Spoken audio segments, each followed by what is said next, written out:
क्रांतिज्योती सावित्रीबाई फुले मागासवर्गीय मुलींचे वसतिगृह मजरेवाडी सोलापूर येथे अन्यायात्याचार आणि कायद्याचे व नियमांचे उल्लंघन करून संस्थेचा कारभार चालवला जात असल्याचा गंभीर स्वरूपाचे 8 तक्रारींच्या संदर्भात संबंधितांवर त्वरित कारवाई करण्याची मागणी वंचित बहुजन आघाडीने केली आहे। दिनांक 16 फेब्रुवारी 2024 रोजी तक्रारीसह सबळ पुरावे देऊनही कारवाई झाल्याने या प्रकरणी समाज कल्याण विभाग, जिल्हा परिषद सोलापूर आणि मुख्य कार्यकारी अधिकारी CEO यांच्यावर दुर्लक्षाचा आरोप केला जात आहे।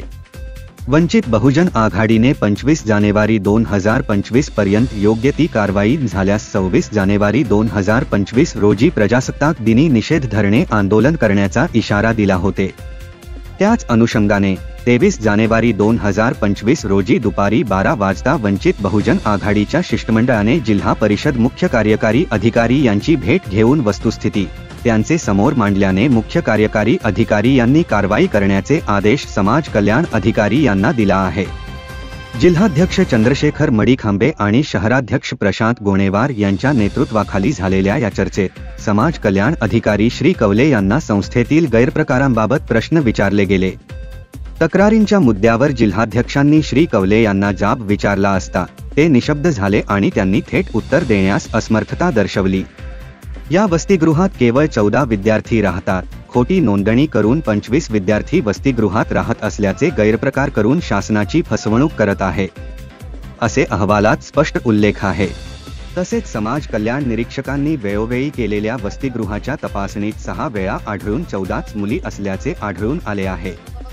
संस्थापक व अधीक्षिका हे मुलींना संस्थेच्या चालू बांधकामावर जोखमीचे कामे लावतात। वसतिगृहातील फरशी पुसणे, परिसर साफसफाई, खासगी वाहने धुणे पुसणे, स्वयंपाक करण्यास लावणे व इतर जोखमीचे काम लावून त्यांचे शारीरिक, मानसिक शोषण करीत त्यांचे मौल्यवान शैक्षणिक वेळ फालतू कामात वाया घालून त्यांचे भवितव्य अंधकारमय करून संपवत आहे। सदर वसतिगृह चालकाविरुद्ध सोलापूरच्या अनेक पोलीस ठाण्यात गुन्हे दाखल आहेत आणि पोक्सो सारखा गंभीर गुन्हा दाखल आहे। अशा विवादित संस्था चालकाला वसतिगृह चालवण्याची परवानगी प्रशासन कसे काय देत आहे, असे प्रश्न उपस्थित करण्यात आले।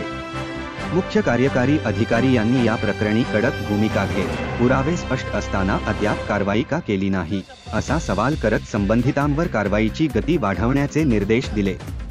तसेच कारवाई न केल्यास दोषी अधिकाऱ्यांवरही कठोर पावले उचलली जातील, असा इशारा दिला।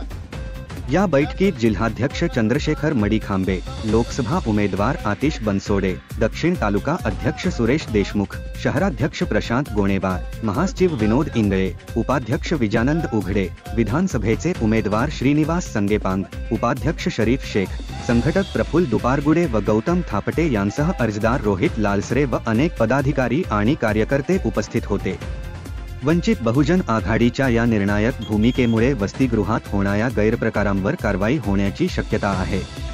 हम तुम्हारे साथ हैं, हम तुम्हारे साथ हैं, हम तुम्हारे साथ हैं।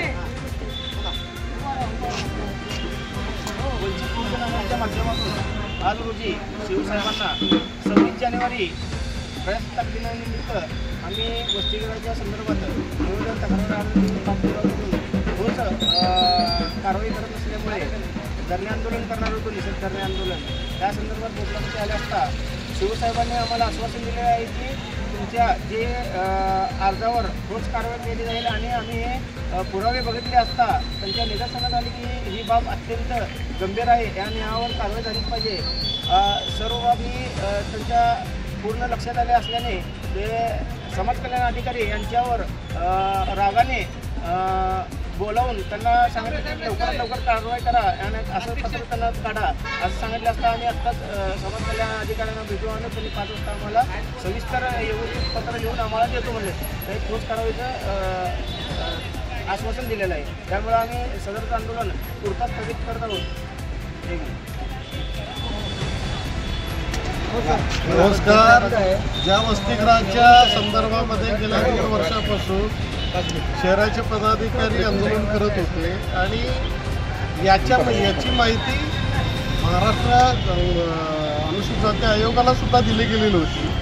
आयोगाने समाज कल्याणच्या विभागाला 3 वेळा पत्र दिलेलं होतं, त्या पत्रात साधं उत्तर समाज कल्याण विभाग दिलं गेलेलं नव्हतं। ही बाब ज्यावेळेस आम्ही शिवसाहेबांच्या निदर्शनात आणून दिल्यानंतर शिवसाहेबांनी संबंधित अधिकाऱ्यांना बोलवून त्यांना झापण्यात आलं की इतकं गंभीर बाब तुम्ही कसं काय करताय आणि ते सगळे जे डिटेल्स आहेत ते माझ्या टेबलावर पहिला आणून ठेवा, अशा प्रकारची सूचना संबंधित अधिकाऱ्याला दिलेली आहे आणि त्यांना सांगितलेलं आहे की संबंधित योग्य ते कायदेशीर कारवाई करून द्या.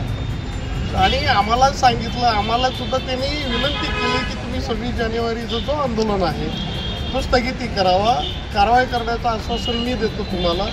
त्यांच्या शब्दाखातीर 26 तारखेला जो होणारा धरणे आंदोलन आहे तो आम्ही तात्पुरता स्थगिती केलेला आहे, कारण का शिवसाहेबांनी आम्हाला शब्द दिलेला आहे. याच्या पलीकडे शिवसाहेबांच्या शब्दाला सुद्धा ते जर लोक नाही जुमानत असेल तर मग येणाऱ्या आगामी काळात आम्ही अतिशय मोठ्या प्रमाणात शहर व जिल्ह्याच्या वतीने या वसतिगृहाच्या विरोधात मोठ्या प्रमाणात आंदोलन